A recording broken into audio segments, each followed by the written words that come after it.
The few examples that I kind of like brought up are not to point fingers in the sense of trying to find what the wrongs. What went wrong with the process was important to me, and what would justify people feeling that they can basically how could I say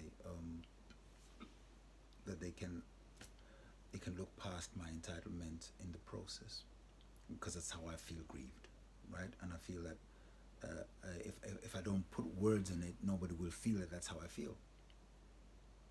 It's just a law that is a natural law that no, this part doesn't concern Jimmy, or Jimmy is not in a position, or is not equipped, or is just not acknowledged as a person who has something to say about the process. You understand? Which is like, whoa, I mean, the whole of Africa is rising right now against exactly that, because that is a colonial mentality. That is a colonial approach. I don't know if you're aware of that, but that is a very colonial approach. And you're just going to have to look in the mirror and see that that is what it is. It's nothing less than that. Sorry. Um, so the process, see? The process, not the property. The process. All the anger was about the process. It wasn't about the property. Okay? And as far as the property is concerned, you all have said that there is no way that I could get stuff sent to me to my legal address, which is what I wanted, and all updates of the legal side of things and of the managerial side of things. Um, and you're gonna have to correct me if I was wrong to assume that when I signed the piece of paper, it was because I was basically handing over the authority to Kimber to actually be responsible for exactly that. You know, um, to be informed of all the important things, as though I was there in person, basically. So that was the main thing for me to see that. It was a bit of a shock to see that. Hey, how could somebody see that that is not reasonable to ask for? You know, and since it has to do with legalities, how can somebody see that it is not reasonable to ask for it to be sent to my mail, my legal address? And it was important for me that it's sent to my legal address because that address is in Denmark, and that's how I want it. That I have a physical piece of paper sent to me physically when I'm in Denmark, uh, because any other eventuality, if it's sent to me by email, I might have been in America, I could have been anywhere in the world or whatever, and it's like, it's just too, I needed something more solid. You understand? I don't think that that was unreasonable to ask for, you know? So I would ask, like, why would somebody think that that is unreasonable? So that put me in a situation where I was thinking, these things are not adding up. These things are not adding up. Um, that's where for me the beginning of it all, and the beginning of my kind of like suspicion and thinking like what is really going on. When I started thinking for the first time, when I was in shock as to what is really going on. It started because I was in Aarhus, and I managed to visit Leia at Montana Girl. I think it was Montana Girl she was here at her apartment, and we rolled a spliff and we listened to her music and everything and all of that. And she started talking about how she doesn't like the city and she would like to just live in nature and this and this and that and this. And she was thinking about she would like to buy a house somewhere, but she doesn't know where. And the more she spoke about wanting to buy a house somewhere, I was like, hey, hang on, you have space. We've got everything in Malawi. Why should it be a problem for you? I said, no, no, no, no, no, no. I said, no, but Kaisain is there for you, and you also from your granddad, my father, not Mr. Anderson. We have the lake and everything. There's plenty of room in Malawi. then she says to me that no, she doesn't feel comfortable talking about Malawi because every time she mentions Kaisa or something, mom gets really angry, like really angry. And for me, the evening ended there, and I just tried to be upbeat. I just tried to be like, I didn't want her to really see that something had touched me deep inside. Like I was thinking that no, because for the first time, me being a Scorpio, I'm very suspicious. For the first time, I was just like, hang on, but why anger? And why would somebody be angry at something which is only good for your own child to know about? It's her heritage, guys. It's her legacy, you know.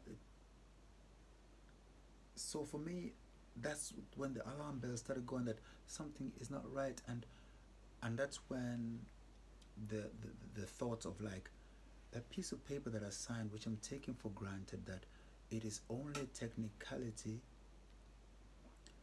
for the process and to keep things within the right legal framework, and it isn't even a thing that we're going to go to what you call it, to invoke it.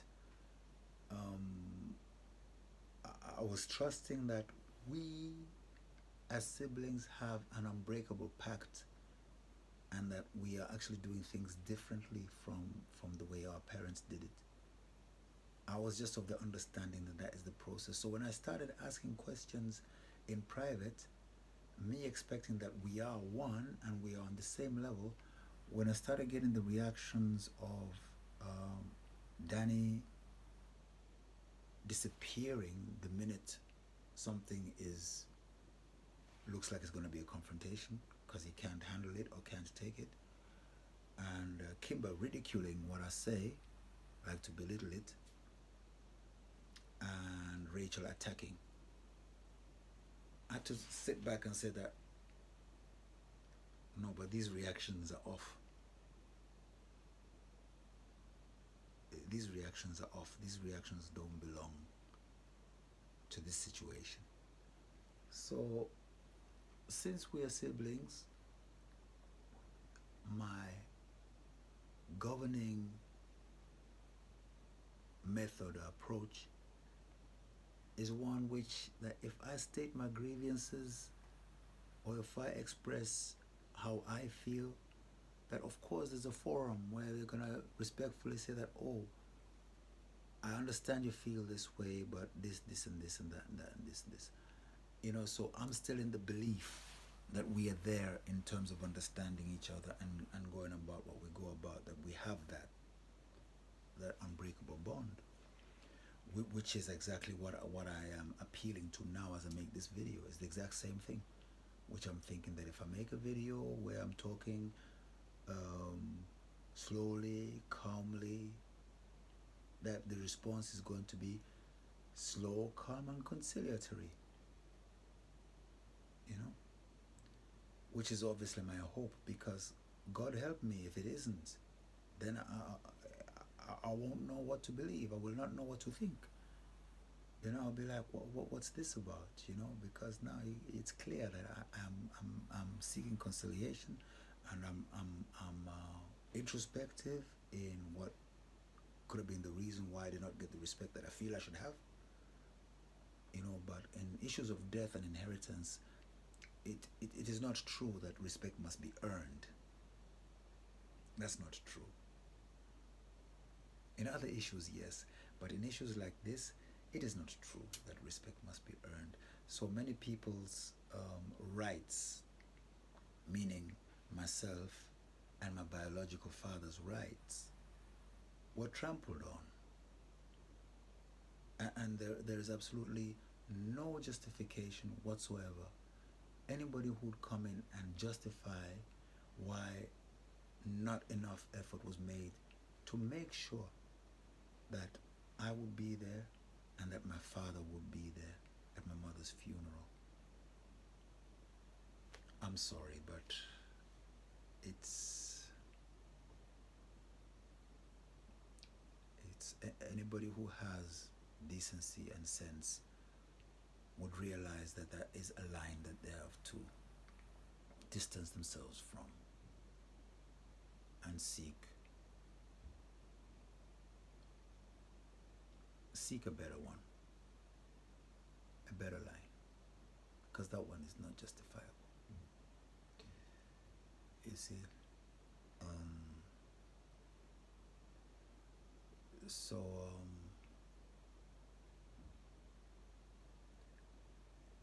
there are there's hardly a lot more to say, to preach. Um, the issue is unresolved. The discrepancies, there are a number of discrepancies in the whole process, which I still want answers to, which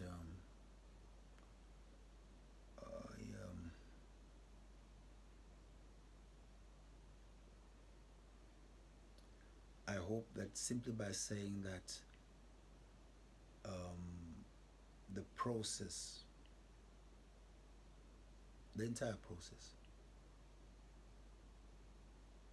from Dad's death,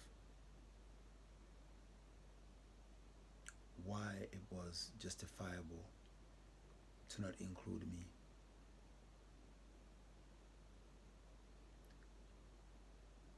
That is something which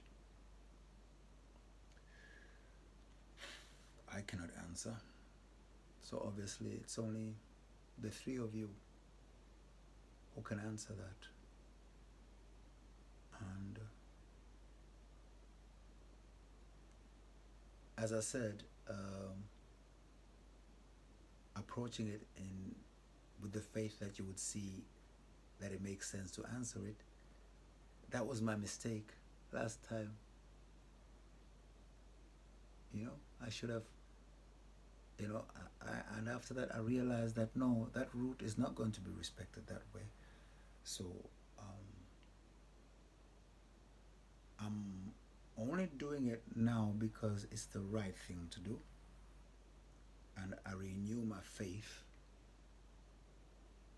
in a process where I say, look, these are my grievances and this is where my main issue is, and this and that I will get a response that is different from the dismissive one, that is the Kimball one, very dismissive and ridiculing and dismissive, and Rachel's outright attacks, and Danny's, how could we say, avoidance of issues. That's something that I hope that in the time that we have, since the last fight, and the time, if you've had time to reflect upon it, because I've been reflecting upon it over and over, and I've had countless talks with my daughter over and over, just to kind of check to say, am I in the wrong? Double checking with myself, like, is it, and then you get to the level where you understand that no. In a sense, it is my own fault, but on a very deep level, it's if when you're growing up, you're not the type of person who is assertive,